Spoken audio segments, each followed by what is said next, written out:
There's going to be someone out there who's wondering why I'm comparing what some would consider a entry-level cinema camera to a full-frame mirrorless prosumer professional A7 III camera.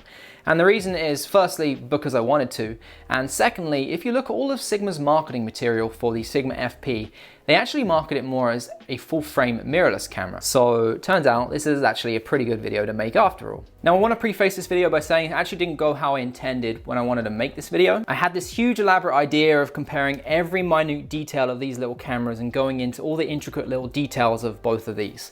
But when it came down to actually planning it and starting to film it, I realized it would take me days to film, and I only had this camera for about 2 weeks. So it really wasn't that possible. So instead, I'm just gonna do a few comparisons with the Sony A7 III, and shout out to Sigma Canada for letting me use this for the past 2 weeks. So the Sigma FP is actually the world's smallest full frame camera. Nice big sensor in there, full frame as you can see. And it's scalable, meaning that you can rig it out if you wanted to. But the really big thing and the popular thing that a lot of people are gonna be buying this for is its cinema features. So it actually can shoot 12-bit cinema DNG raw video externally. It does have the ability to shoot 8-bit cinema DNG internally, but in my experience, if you were to use a memory card, it just stops working after about 5 seconds, likely because the memory card can't keep up with the files that this is putting out. Even with the super fast SanDisk Extreme Pro SD cards, it just can't handle it. So you would need to use an SSD and plug that in, which this camera completely supports. So because of that, I actually didn't shoot any of the example video that you're gonna see today in cinema DNG, and I'm not really gonna talk about it too much. It's there if you want to shoot it, but I'm not going to be talking about that today. I opted to shoot in 1080 and 4K and 120 frames per second because then I can directly compare it with the Sony A7 III. Before we get into a comparison with the A7 III, let's just talk about some things that I do really like with this camera and some things I'm not that much of a fan of. The menu system of this is laid out very nicely. It's very straightforward. You know, when you're trying to find something, you can just kind of click around and find it, hopefully. You can do that with this, whereas with an A7 III, there's things buried in all kinds of different weird menus and labyrinths, and it's hard to find stuff sometimes. There is actually a little switch on the top here to swap it from cinema to stills mode, because it does shoot stills as well. And the menu systems change accordingly depending on which mode you're in. So they only give you the menus for stills if you're in the stills mode. They only give you menus for video features if you're in the cinema mode. So it just takes out a lot of the things that you don't necessarily need to look through to get to something that you're trying to find, which is nice. This thing is built like a tank. It's made entirely of aluminium, and the edge here is made of rubber, this little grippy edge. It has a little lip on there as well. It's very boxy, but then for the edge just there, it's got a little bit of a grip, and I don't know if you can see it just there, but it's slightly raised so it just grips your thumb. So it feels really nice in the hand, and this almost feels like the sole of a shoe. It's an interesting design, very square with sharp edges, but I quite like it. It does sit nicely in the hand when you're holding it. Now obviously it is designed to be rigged out and put into a cage, maybe on a tripod or handheld rig, so you're not really going to be holding it handheld that much, but if you wanted to, it does feel good in the hands. The buttons are incredibly solid, some of the nicest I've ever seen. That's right, I'm talking about buttons. They're some of the nicest I've ever seen on a camera. They're incredibly clicky, especially the power button on the top here, which has a nice little texture to it, so it's very easy to turn on and off. And the cinema and stills button, they're really nice to just click. I feel like you could click these hundreds of thousands of millions of times and they're still gonna work just fine. It's built very well. I do really like that it has the little button to swap from cinema to stills. It just makes things a lot easier instead of having to turn a dial here and all that kind of thing. So I do quite enjoy just having a dedicated button to quickly swap between those two modes. Much like Fuji, who has their own simulations, Sigma has developed their own, and they're built in with the color button here, and you can click the color button and access those just quickly on the fly, and it's just baked in colors that look really good. You can control how strong they are from -5 to +5, so if one's a little bit too weak for you, you can increase it, or if it's too strong for you, you can decrease it. So they're really nice. I'm gonna show you an image on the screen now, and I'm actually gonna take the same image with all different color settings so you can see kind of how they look.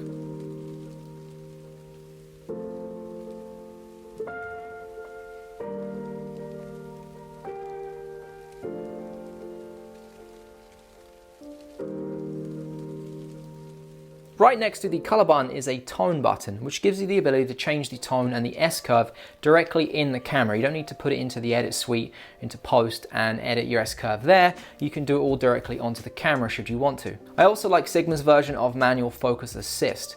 So you can just use the regular manual focus assist, which fills the screen up, but you can also use a picture-in-picture mode, which gives you a little box, and then the image, you can see the rest of the image around that little box, but the little box zooms in so you can see exactly what's in focus when you're using manual focus. You can use focus peaking with that as well should you want to, but just the whole picture-in-picture just seems to work really well. Now onto the things that I'm not that much of a fan of. First off, this is a camera without a mechanical shutter, meaning there is no shutter. Everything is done electronically, and that takes a little bit of getting used to. Everything feels literally electronic. I know that sounds weird to say, but that's how it feels. Coming from a camera that has a mechanical shutter like the A7 III, using an electronic shutter just feels odd. It doesn't feel quite right. That might change over time, but in the 2 weeks I had it, I still didn't love it. Now I know the A7 III does have the ability to do that as well, but again, I still wasn't a huge fan of the electronic shutter. Obviously, this does have its benefits, so if you were shooting in an environment where you had to be as quiet as you possibly could, the electronic shutter is going to allow you to do that. But again, I just wasn't a huge fan. The battery life doesn't appear to be that great. Now, it is Sigma's own proprietary battery. It's nothing special, and it's a 1200 milliamp battery. But in my experience, and I don't have any raw data for you, the battery drains very, very quickly, and it takes quite a long time to charge. Even when you're in standby mode, for example, you're out taking stills and you don't turn the camera on and off every time you want to take a photo, the battery seems to drain quite quick. Don't know why that is, don't know if that's just a thing with this one, but yeah, the battery life doesn't appear to be that good. Now again, don't take that as a huge disadvantage because this camera could be rigged out. You could give it continuous power plugged into your USB bank or continuously powered through AC, and you're not gonna have any issues with battery life. So take that with a grain of salt. Just in my experience, if you're just using the battery, it didn't appear to be that great. And then something else which can also be fixed by rigging it out was the screen. The screen doesn't tilt in any way, it's completely fixed. Meaning if you are shooting stills or video from weird angles, you can't really angle up or down. You literally have to move your head to see what it is that you're shooting. Now, again, you can rig it out, you could put a monitor on it, and then that way it's completely solved. So take that as you will, but if you are just using this handheld for stills, not having a tiltable screen can sometimes be a bit of an inconvenience. It is also significantly weather sealed, so it's got 42 points, so Sigma says, of dust and moisture resistance. Now that being said, the flaps on the side here are rubberized and they're really nice, and they do feel like it would protect from moisture and dust. However, the micro HDMI port just falls off. It isn't connected anyway, and you literally take it off and then it's just empty like that. So I don't know why that is, and all the other ones are attached. Kind of odd. It would be nice to have a way to reattach it or have it stay attached if you wanted to, but needless to say, it doesn't. If you peel it off, it just comes off and then you have to put it back in. Given more time with this camera, some of those things might have changed. Some of the pros might become cons, some of the cons might become pros. There might be a lot more cons, there might be more pros, but I don't know. It's hard to say after just 2 weeks of use, so take this as almost a first impressions video, or I've had 2 weeks with the camera and this is what I think. Onto the comparison with the A7 III. As I said earlier, I didn't get to compare a lot of the things that I wanted to do. I didn't get to do a huge in-depth review.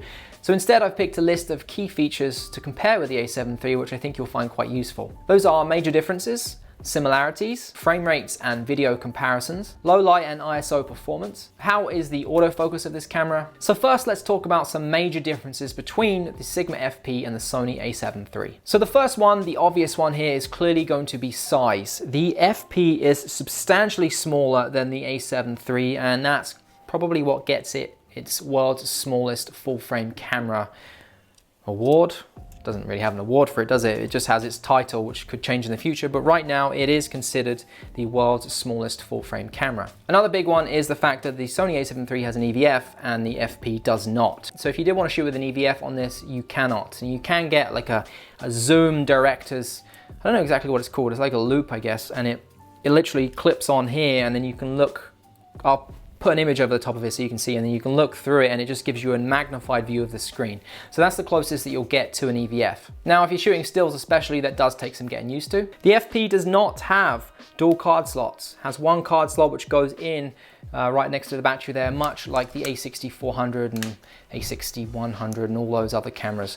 So it doesn't have dual card slots. If you've been a long time watcher of the channel, you'll know that I'm not a massive fan of the screen on the A7 III. It's quite low res. On the Sigma FP, it's a much higher resolution, so it was a complete joy to use this screen and actually see things properly in focus and how sharp things are, and it's really nice to use a screen. This screen, I believe, is 2 million dots. and this guy 960,000 dots, so the screen is more than twice as high res on this guy. That being said, as I said earlier, it doesn't have a flip screen, so it has its own set of challenges, but you could use a monitor with it too. The build quality of the Sigma FP is much higher quality.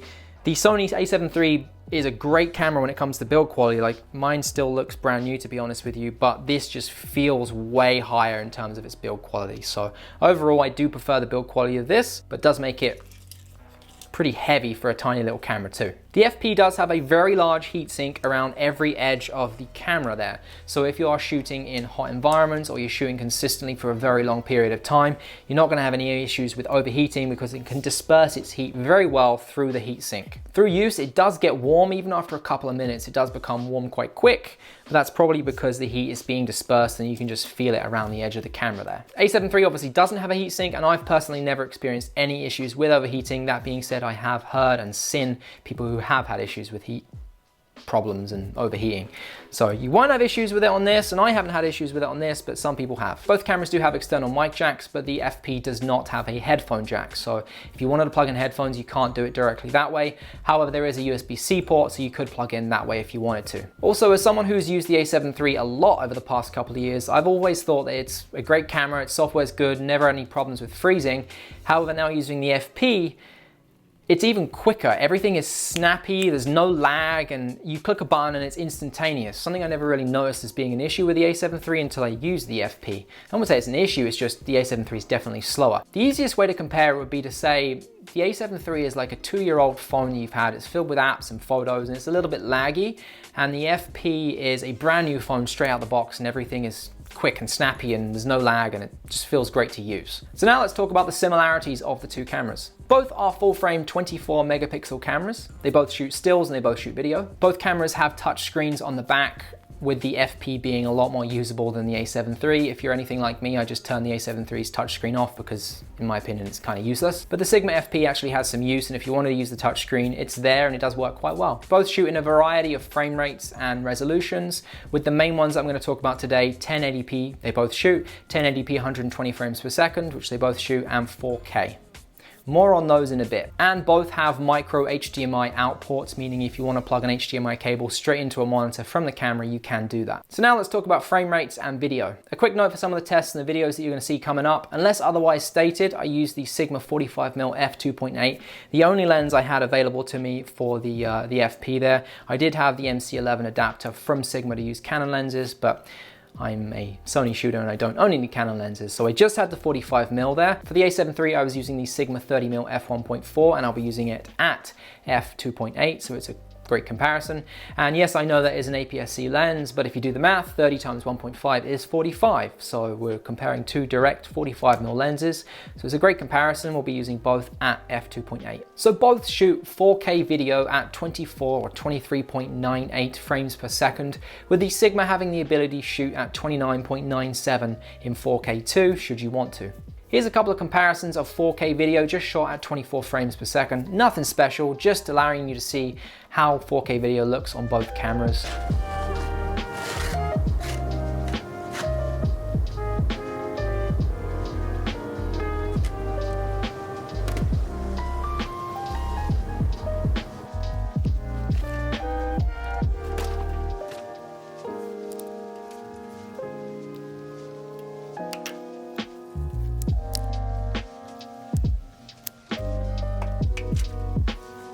And both obviously shoot 1080, so here's the same test with a slightly different video shot at 1080.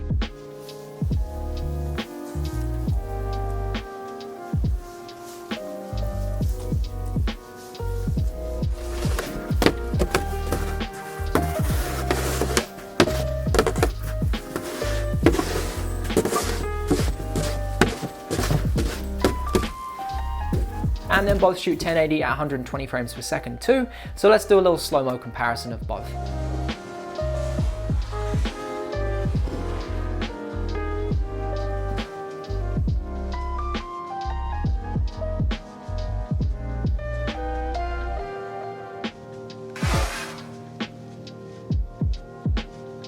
As I mentioned at the beginning of the video, this camera does have the ability to shoot cinema DNG 12-bit externally, so raw video. I'm not hugely experienced with using those. I did really want to spend the time and learn, but I just didn't have the time with everything else I wanted to do with this camera in the 2 weeks I had it. So I didn't really do anything with it.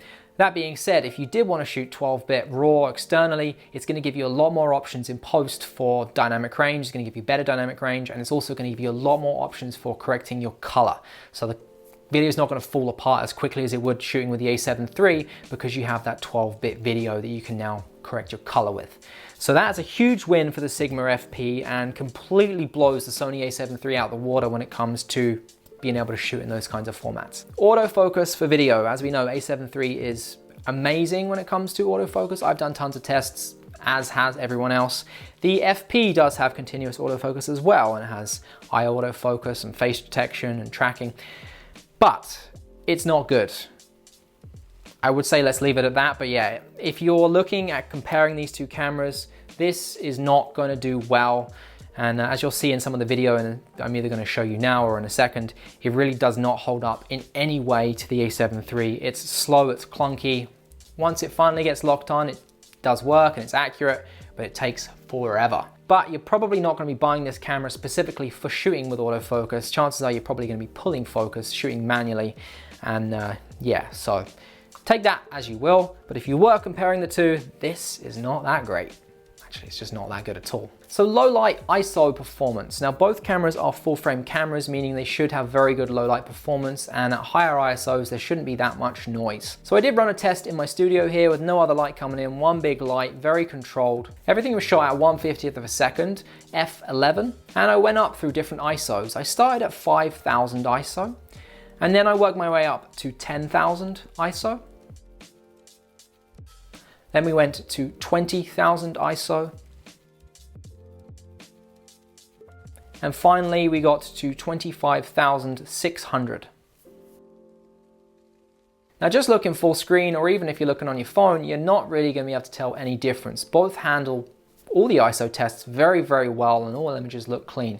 There's definitely noise as you get into the higher ISOs, but both images still aren't that bad. If we really zoom in, I started to notice that the FP actually performed a little bit better at 20,000 and above. It just seems to control noise a little bit better, and there's less noise. I was looking specifically at the lettering of the Sony logo, and it just looks much nicer on the Sigma compared to the Sony A7 III. And then at 25,600, it becomes even more noticeable. So I did zoom right in there at 300% to be able to see those differences. But as I said, if you're zoomed all the way out or looking on your phone, you're probably not going to be able to tell much of a difference. This was by no means a thorough test. We'll leave that to Gerald Undone or someone. This was just to give you a brief idea of how the cameras handle noise at higher ISOs. Now I know I didn't touch on a huge amount today, but what it did cover I think is going to be quite useful, especially if you are comparing both of these cameras. You're potentially looking at buying one of these and you want to see how they compare. I really wanted to just cover big things that people are going to be looking at, and that's why I picked what I did today to compare to the A7 III. So hopefully it gives you a real high level idea of how this camera can handle certain things and how it handles itself in certain situations. And yeah, the Sigma FP. Been a fun little camera to try out. I'll pop a link down below to Sigma's website where they have a lot more information, all the specs, so you can take a look at this camera in more detail if you wanted to. Other than that, I appreciate you watching today. Hopefully you picked something up or learned something about the FP that you weren't too sure about, or maybe you never even heard of this camera before and you're wondering how it compared to the A7 III. Now I showed it to you. So there we go. Once again, thank you for watching, and I'll see you guys in the next video.